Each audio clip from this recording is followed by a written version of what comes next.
Yo, what up? It's your boy Red, and I'm gonna show a video of how to do an oil change. Now, oil changes have been done the same way for fucking decades, man, since a long time. I mean, the 79 over here, I've done the oil change on that. It's very similar to doing this oil change on this Pontiac 2000 and these Hondas 2016 and 2017.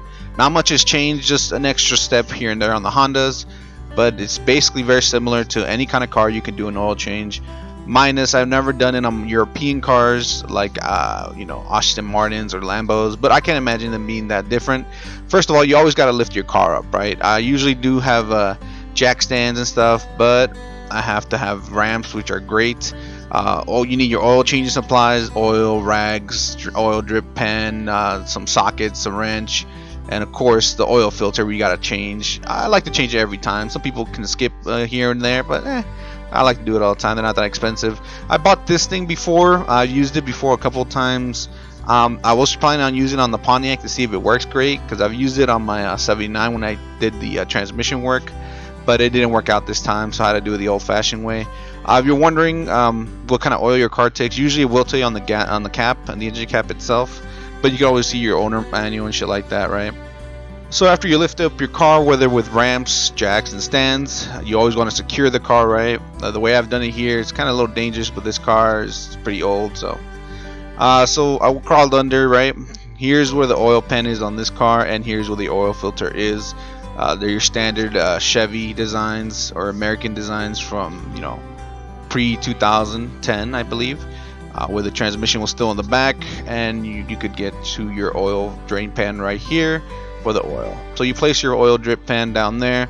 You of course crack the nut with the tool. I already did that. I'm just spinning the nut now. You do it slowly.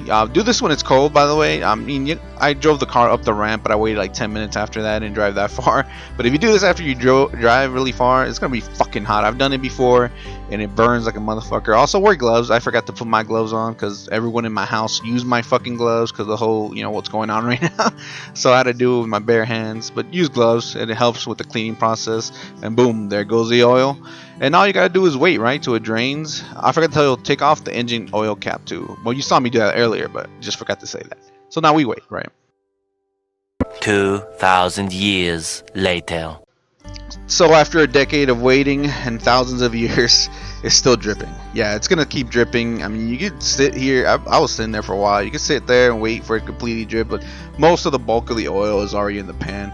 So I like to just screw the nut and the washer back in and just go on. By the way, you have to replace these nuts and washers every other oil change, right? I've already replaced on this one before this oil change, but probably next time I'm gonna buy one for like $3. You can buy them at your automotive stores. Also, inspect anything. Like you can see right here, there's been a big hit on this oil pan right there, but back in the day they actually made cars pretty good, durable, so there's no leaks from it, and I think I'm not that worried about it. It's not really dripping like crazy, but I could live with it. So the oil filter's next. This one is right in front of the engine block, so you can get to it relatively easy. There are tools to remove ones that are hard to get to, but this one I could do it by hand and just not have to worry about those tools. But in the next oil changes on the Honda, I use it a lot, and sometimes on the Elko, just because it's a bitch sometimes to get where it's at. But you just spin it. It's really simple. You just spin it off. There'll be oil there too, so make sure you put that drip pan there. If not, you're gonna get some shit on your fucking driveway like I did, and have your old woman yell at you, right? So you keep spinning it off, and make sure that the gasket on the oil filter on this one is on there. If you have a paper filter like some of the older newer cars do, you don't have to worry about that. But I don't have those. I hate those. I love these spin-on ones. I love cars that have them. They're easy to do them. I don't have to worry about breaking the housing or anything like that. So you just spin it on, right? Same way. It's threaded. The threads have to fit on the one they'll help you out at the auto parts store to find the right one.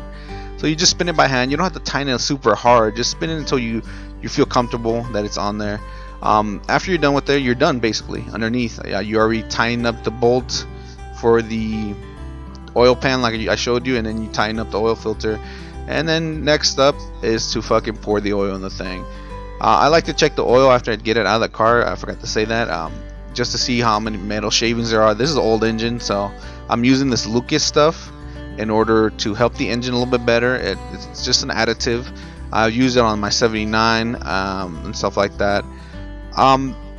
Now, of course, how much oil you pour in your car is depending on your owner manual, or if you already know off the top of your head. I know that this V6 Pontiac takes 5 liters, or I mean 5 liters, 5 quarts of oil, basically the whole gallon here. But since I've used that Lucas, I have to subtract 1 quart from it, so I'm only putting 4.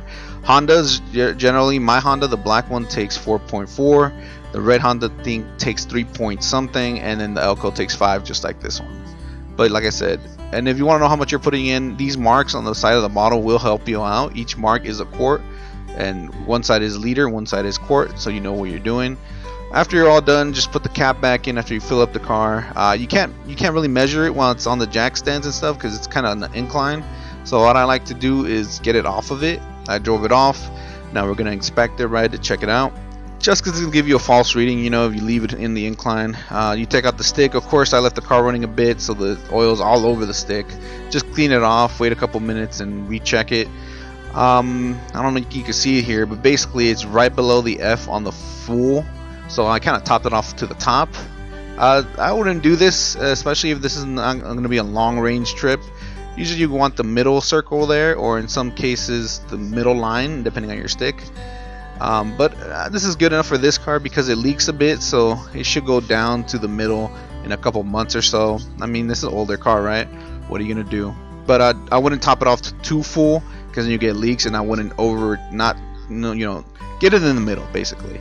Also, dispose of your oil when you're done. You know, I mean, I have this gallon I use. It can contain up to 5 oil changes from average oil changes.